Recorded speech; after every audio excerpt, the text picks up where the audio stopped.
Welcome to a new video, but before the video goes further, here's a quick 30-second advertisement for the VapeStation.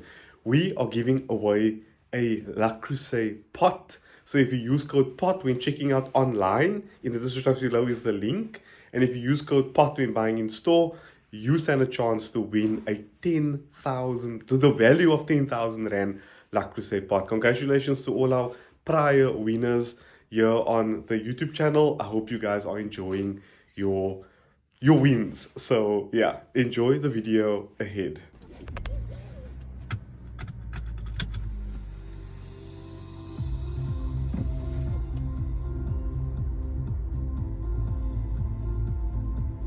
Welcome. Okay, you can probably see your cameras and things all here in the center, but first, hello everyone, welcome to a new video. If you haven't already subscribed, please do, and please give this video a thumbs up if you enjoy. Welcome to the new Jaecoo J7. There's a lot to talk about here, a huge amount. This car, this is the Glacier. This car costs 599,900 Rand. I can't think of another car with all this tech you can pick up for that price. This is the last day I have this car, and I kept this video for, oh, by the way, I'm going to be doing this whole video inside the car because it's super windy outside. What are my thoughts? Let's just start off with the engine. 1.6 liter turbo, same engine you find in all the Cherries, 145 kilowatt, and if I just comment my notes, 290 newton meters of torque. You also have a 7-speed dual clutch transmission, and that is sent through the front wheels in this Glacier or through all wheels in the Inferno. That car is over 650,000 Rand, but that's also not a bad price considering what you're getting. Don't buy the all-wheel drive one, it's not necessary. You don't need an all-wheel drive car in South Africa. We don't really have crazy weather conditions here that would justify the extra money spent on the all-wheel drive. And I also think the fuel consumption isn't going to be as good on that one. I'm checking the fuel consumption here. 7.2 liters per 100 kilometers is my average fuel consumption, which is flipping impressive considering I've been driving this car everywhere. So let's start with the exterior. I love the color, and I really like the way this car looks. It looks fantastic. The overall look in front and at the back and on the side, everywhere I went to, people would actually stop and look at this car and be like, "Yo, what the hell is this? What's a Jaecoo?" And I'm like, "Well, it's just a Chinese car." They're like, "What? How the hell does it look so good?" I do think it is the best looking out of the Chinese cars at the moment. I mean, South Africa. I prefer it over the Cherries and the Havals. It looks great. You've got obviously your LED headlights in front. You've got your light bar at the back.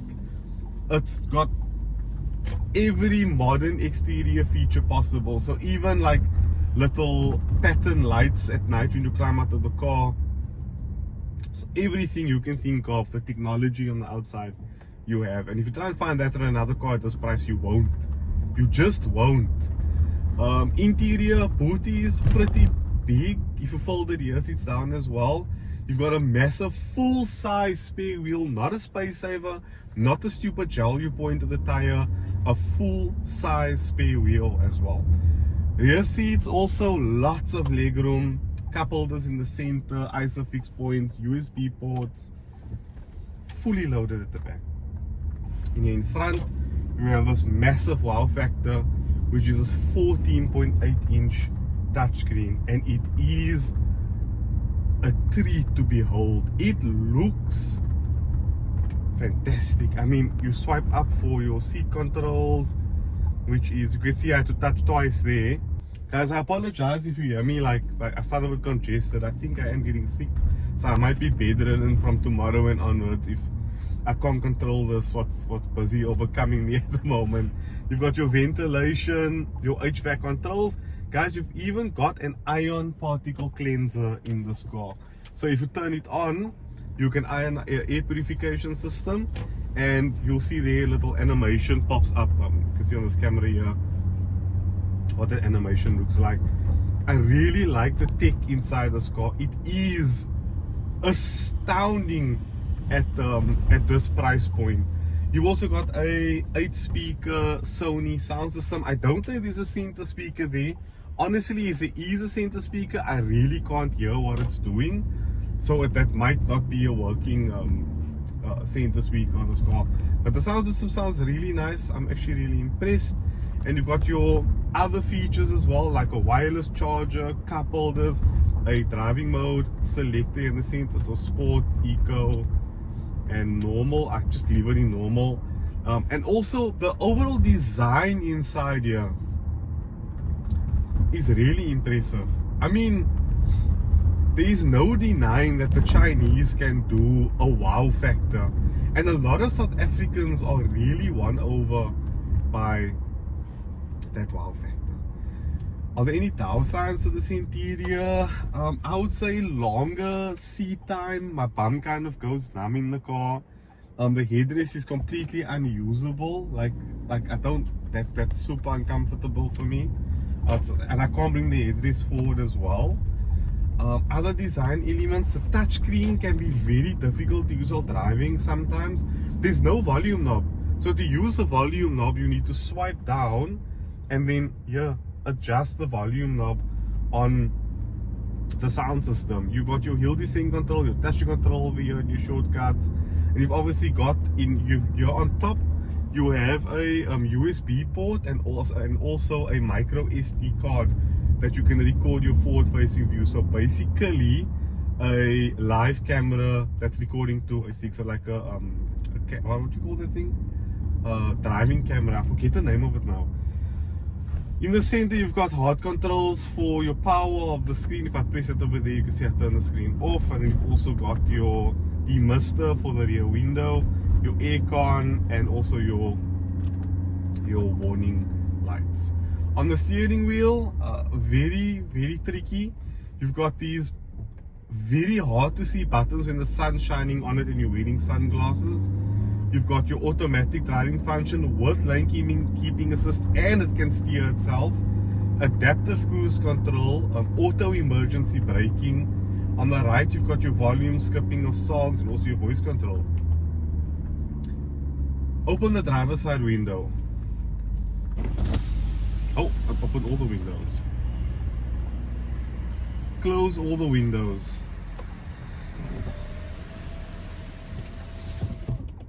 So that's really cool. Why is it saying, oh, I have no petrol in? Now you're probably thinking, yeah, it's cool. You've got all this tech. How do you compare it to other cars in the segment? For Territory, Toyota RAV4, and so on and so forth. Those cars don't have the wow factor. You're not going to get into that car and see a heads-up display, a screen like this, a sound system like this. And at this price, how do you beat that? You do sacrifice, however. The ride quality is strange, to say the least. Like, it will feel smooth at times, and then on a rough road it will feel so super rough. Like, it can't smooth out bumps very well because of probably these 19-inch wheels. And the steering wheel sometimes feels like it's set in cement. Just a weird feeling steering wheel. I've got wind that I can hear here on my right. You can probably see this rubber isn't properly on here. I saw that side, the rubber's properly on. So I think this must have been a small little defect, which I'm sure if you take it back to Jaecoo, they'll sort it out. Then there's the service plan and stuff on screen, which is just phenomenal. I can't recommend anything else for this price at $599. Like, if you're getting out of an X1 or out of a Hyundai or out of a Mazda and you kind of want to look for something that's just a runaround, that's giving you all the tech and features, that's good to easy on the eyes. What else do I recommend? And that's the craziest part. Like, these cars have become such good value for money in South Africa that I can forgive its flaws, I can forgive its dodgy ride quality, I can forgive its funny feeling steering, its hard brakes that you need to push with your right foot. I can sacrifice. Even the gearbox isn't that good, like it will jerk and hunt between gears.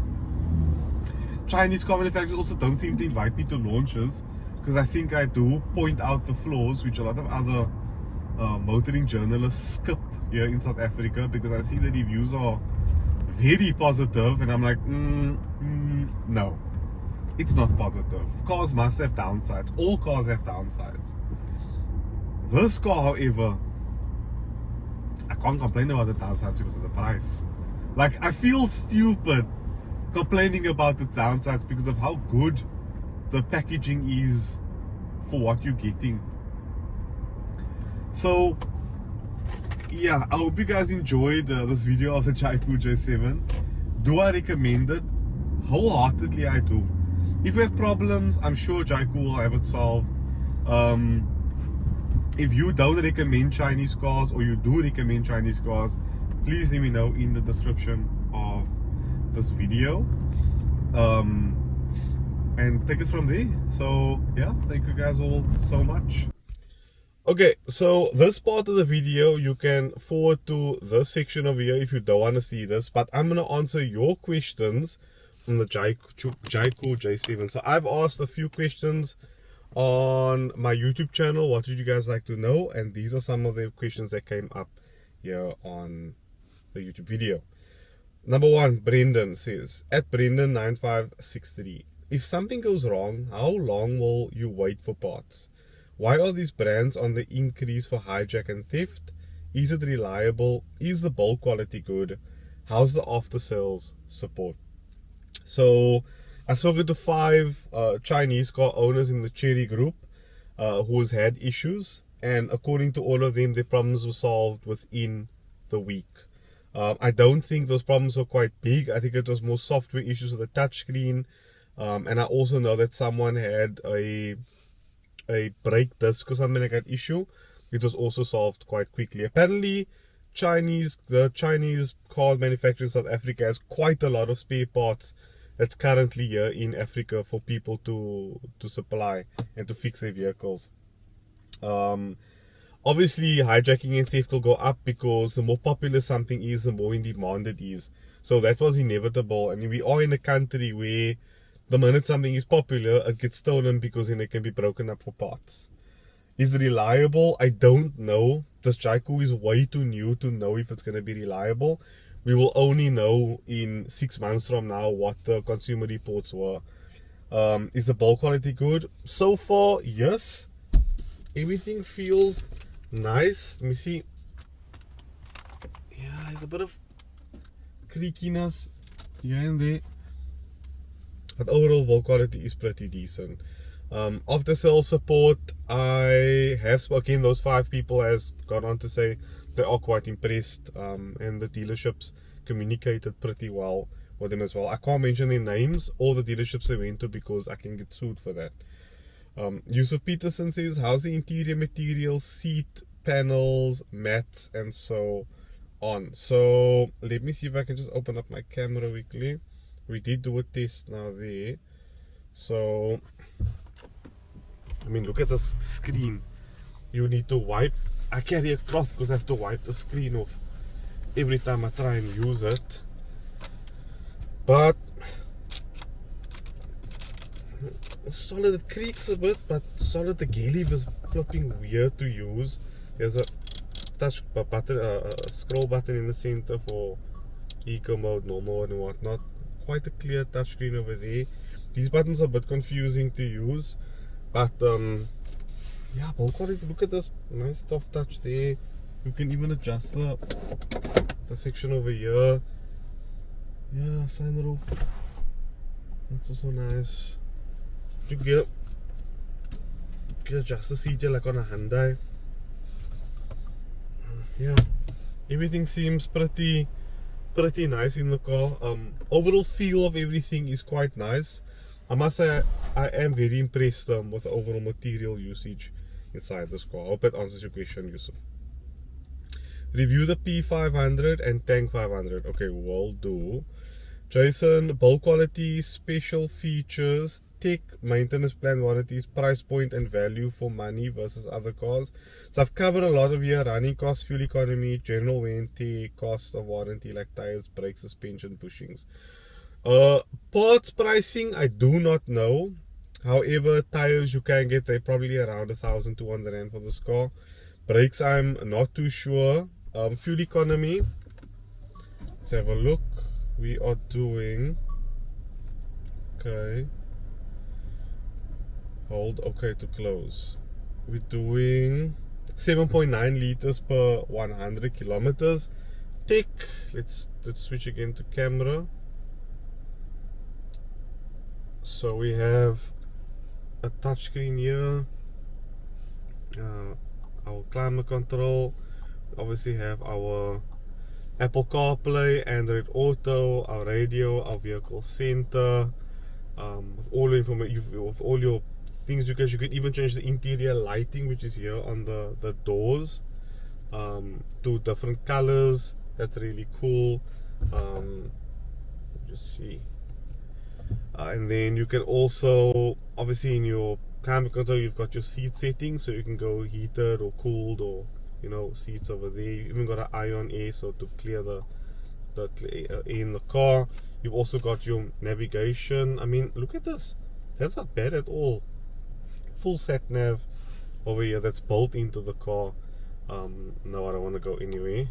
And then your front screen over here, it shows your different information, and you can also see your active driving systems over there. And you've obviously got a driver attention monitor over here too, wireless charger. Yeah, so fully loaded with tech, this one. How could you compare this specific car to a BMW X3 maybe, or a new Toyota Fortuner interior wise and performance wise? From Bapu Raj.